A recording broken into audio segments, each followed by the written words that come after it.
ವಿಶ್ವ ಮಾನವ ಸಂದೇಶವನ್ನು ಸಾರಿದ ಕುವೆಂಪು ಕನ್ನಡ ನಾಡಿನ ಬಹುದೊಡ್ಡ ಆಸ್ತಿ. ದಾಂಡೇಲಿಯಲ್ಲಿ ಕರ್ನಾಟಕ ಸಾಹಿತ್ಯ ಅಕಾಡೆಮಿಯ ಅಧ್ಯಕ್ಷರಾದ ಎನ್.ಎಲ್. ಮುಕುಂದರಾಜ್ ಅಭಿಮತ.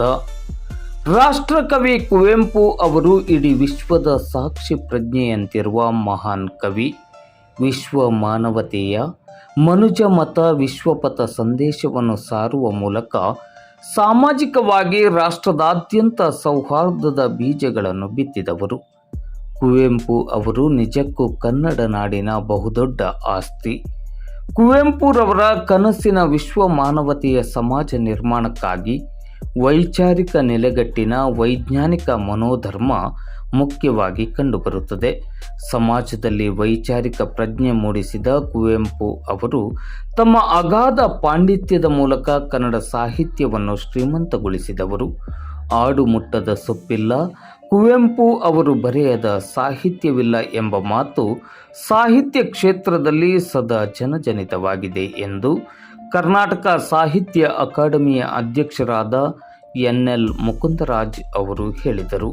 ಅವರು ದಾಂಡೇಲಿ ನಗರದ ಹಳೆ ದಾಂಡೇಲಿಯ ಸರ್ಕಾರಿ ಪದವಿ ಪೂರ್ವ ಮಹಾವಿದ್ಯಾಲಯದಲ್ಲಿ ಕನ್ನಡ ಸಾಹಿತ್ಯ ಅಕಾಡೆಮಿ, ಚಕೋರ ಸಾಹಿತ್ಯ ವಿಚಾರ ವೇದಿಕೆ ಉತ್ತರ ಕನ್ನಡ ಮತ್ತು ಸರ್ಕಾರಿ ಪದವಿ ಪೂರ್ವ ಮಹಾವಿದ್ಯಾಲಯದ ಸಂಯುಕ್ತ ಆಶ್ರಯದಡಿ ಮಂಗಳವಾರ ಮಧ್ಯಾಹ್ನ 3 ಗಂಟೆ ಸುಮಾರಿಗೆ ಹಮ್ಮಿಕೊಂಡಿದ್ದ ಕುವೆಂಪು ಅವರ ವೈಚಾರಿಕತೆ ವಿಶೇಷ ಉಪನ್ಯಾಸ ಕಾರ್ಯಕ್ರಮವನ್ನು ಉದ್ಘಾಟಿಸಿ ಮಾತನಾಡುತ್ತಿದ್ದರು. ಯುಗದ ಕವಿ ಎನಿಸಿದ್ದ ಕುವೆಂಪು ಅವರನ್ನು ಕೇವಲ ಕವಿ ಎಂದು ಪರಿಭಾವಿಸಿದರೆ ಅದು ತಪ್ಪಾಗುತ್ತದೆ. ಅವರೊಬ್ಬ ಸಾಮಾಜಿಕ ತತ್ವಜ್ಞಾನಿ, ಶುದ್ಧ ಮಾನವತಾವಾದಿ, ನಿರಂಕುಶಮತಿಗಳು, ಎಲ್ಲದಕ್ಕಿಂತ ಹೆಚ್ಚಾಗಿ ವೈಜ್ಞಾನಿಕವಾದ ಕ್ರಾಂತಿಕಾರರು.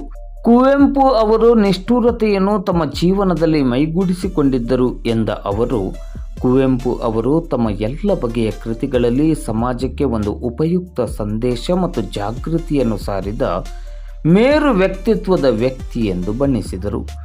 ಆಶಯ ನುಡಿಗಳನ್ನಾಡಿದ ಕರ್ನಾಟಕ ಸಾಹಿತ್ಯ ಅಕಾಡೆಮಿಯ ಸದಸ್ಯ ಡಾಕ್ಟರ್ ಮೈತ್ರೇಯಿಣಿ ಗದಿಗೆಪ್ಪ ಗೌಡ ಅವರು ಕುವೆಂಪು ಅವರ ವೈಚಾರಿಕತೆಯ ಬಗ್ಗೆ ವಿದ್ಯಾರ್ಥಿಗಳಲ್ಲಿ ಅರಿವನ್ನು ಮೂಡಿಸುವ ನಿಟ್ಟಿನಲ್ಲಿ ಈ ವಿಶೇಷ ಉಪನ್ಯಾಸ ಕಾರ್ಯಕ್ರಮವನ್ನು ಹಮ್ಮಿಕೊಳ್ಳಲಾಗಿದೆ ಎಂದರು.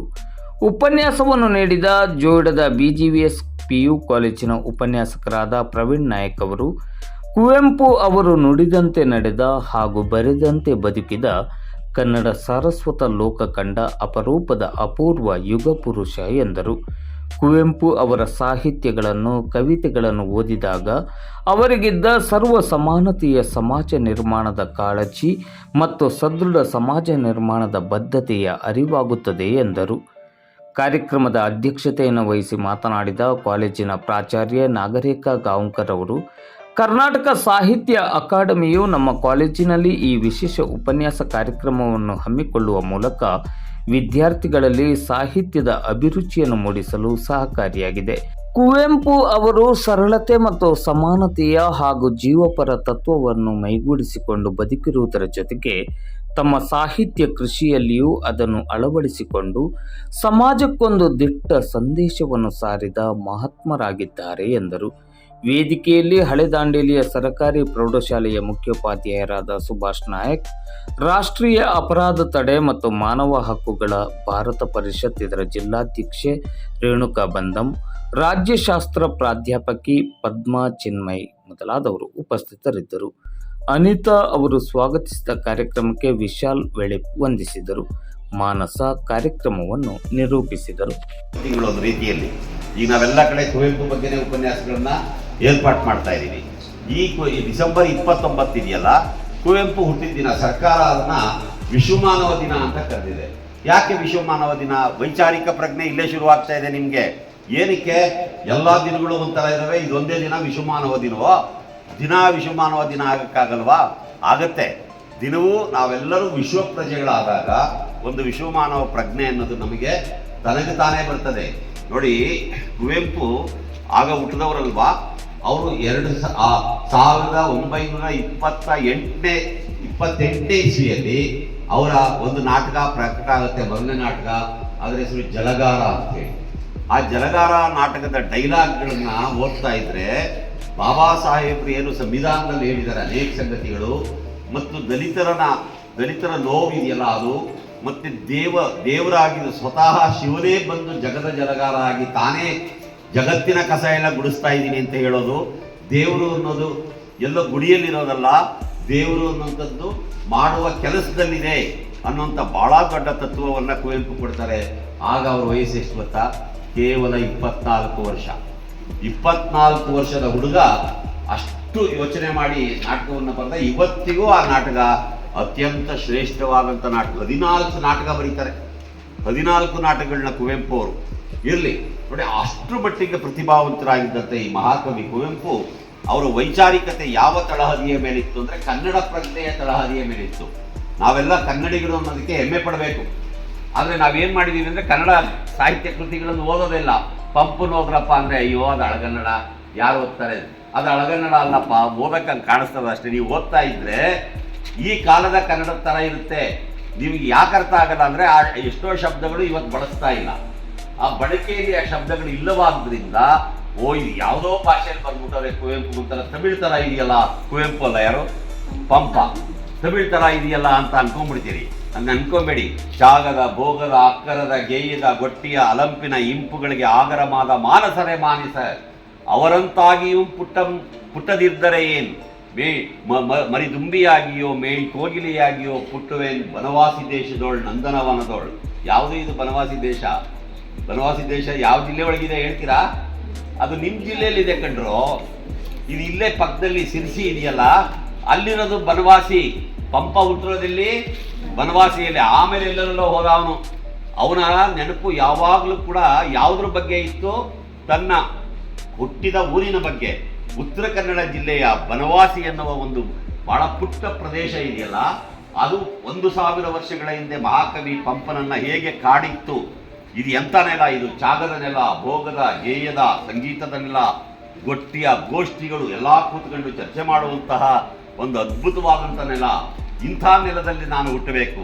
ಹುಟ್ಟದಿದ್ದರೆ ಮನುಷ್ಯನಾಗಿ ಹುಟ್ಟಬೇಕು. ಅಲ್ಲಿ ಹುಟ್ಟಿರೋ ಮಾನಸರೇ ಮಾನಸ. ಆ ಮನುಷ್ಯರು ನಿಜವಾಗ್ಲೂ ಮನುಷ್ಯರು. ಅಕಸ್ಮಾತ್ ನಾನು ಮನುಷ್ಯನಾಗಿ ಹುಟ್ಟಕ್ಕಾಗಲಿಲ್ಲ ಅಂದರೆ ಕೋಗಿಲೆಯಾಗಿಯೋ ಮರಿದುಂಬಿಯಾಗಿಯೋ ಹುಟ್ಟುವುದು.